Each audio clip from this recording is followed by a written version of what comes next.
नमस्कार दोस्तों, स्वागत है आपका हमारे चैनल कर्म धर्म की बातों में। दोस्तों, आज हम जानेंगे कि हिंदू धर्म के सभी देवी देवताओं का जन्म भारत में ही क्यों हुआ।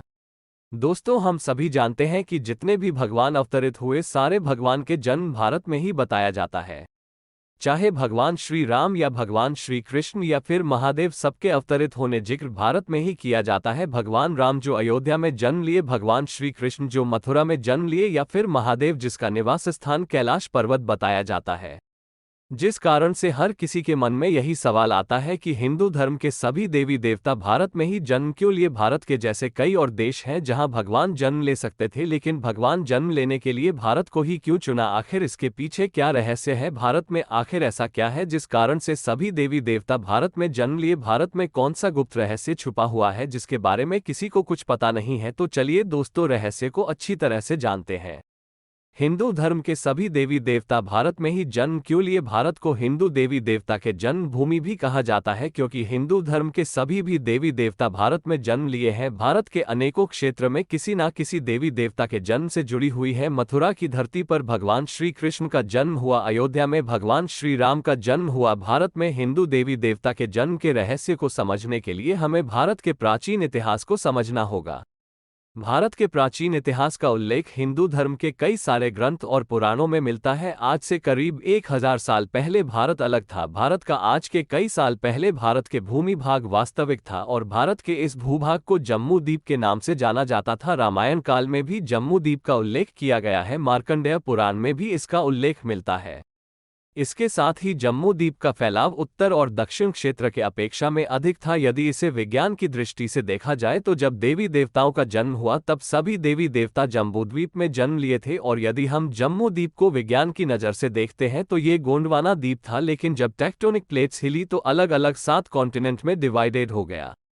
और इसके पहले ही सनातन धर्म पूरे विश्व में फैल चुका था। तभी तो कहा जाता है कि भगवान शिव का कैलाश पर्वत धरती के मध्य में था। इसके अलावा थाईलैंड, मैक्सिको, अमेरिका, जितने भी देश विभाजित हुए सभी में कहीं ना कहीं सनातन धर्म का एक मुख्य रोल था। पर्वत है और इस तरह से यह धरती के कई टुकड़े हो गए और कई भाग में बट गए और हर एक भाग को अलग अलग नाम दिए गए, जिसे आज हम एशिया महादेश कहते हैं। और भारत को इसलिए भी देवी देवताओं के जन्म स्थान बताए जाते हैं क्योंकि भारत में सभी देवी देवताओं को पूजा जाता है और सबसे अधिक देवी देवता भारत में जन्म लिए। और भारत में देवताओं के जन्म के कई प्रमाण भी मिले हैं। भारत में कई जगह खुदाई करने पर मंदिर और भगवान की प्रतिमा मिलती है, जिस कारण से सभी लोग भारत को हिंदू देवी देवताओं के जन्मस्थान बताते हैं।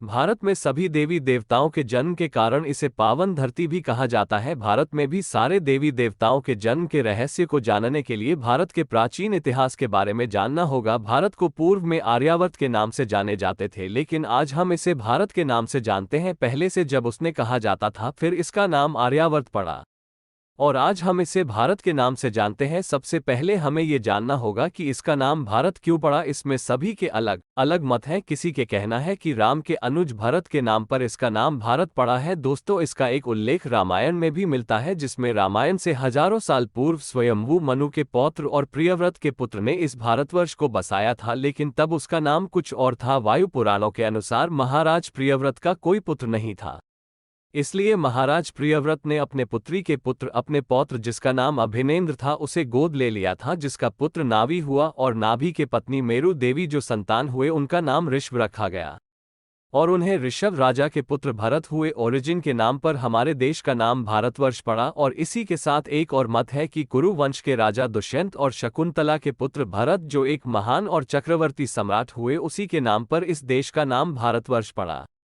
पहले भारतवर्ष का भौगोलिक क्षेत्र बहुत बड़ा था, जिसमें कई देश शामिल थे, जैसे पाकिस्तान, बांग्लादेश, श्रीलंका, नेपाल, ईरान और चीन का भी कुछ भाग शामिल था। और यही अखंड भारत आर्यवर्त के नाम से जाना जाता था। और दोस्तों, ऐसा नहीं है कि हिंदू मंदिर सिर्फ भारतवर्ष में ही है। दुनिया के कई ऐसे देश हैं जहां हिंदू मंदिर का उल्लेख किया गया है और आज भी वहां लोग हिंदू धर्म को मानते हैं और हिंदू के देवी देवताओं का पूजन करते हैं। लेकिन आर्यावर्त से कितने देश को अलग होने के बावजूद भी सभी देवी देवताओं के जन्म स्थान खंडित नहीं हुए और सभी देवी देवताओं के जन्म स्थान भारत में आज भी उपस्थित है। राम के जन्म स्थान अयोध्या है, जो आज भी भारत में है। श्री कृष्ण के जन्म स्थान मथुरा है, जो आज भी भारत में ही है, और इसी तरह से कई देवी देवताओं के जन्म स्थान भारत में है, जिस कारण से भारत को देवी देवताओं की जन्मभूमि कहा जाता है। और सभी देवी देवताओं का पूजा हवन आदि सबसे अधिक भारत में ही होता है, और दुनिया में सबसे अधिक त्योहार भारत में ही मनाए जाते हैं, और इसलिए भी भारत को देवी देवताओं के जन्मस्थान बताए जाते हैं।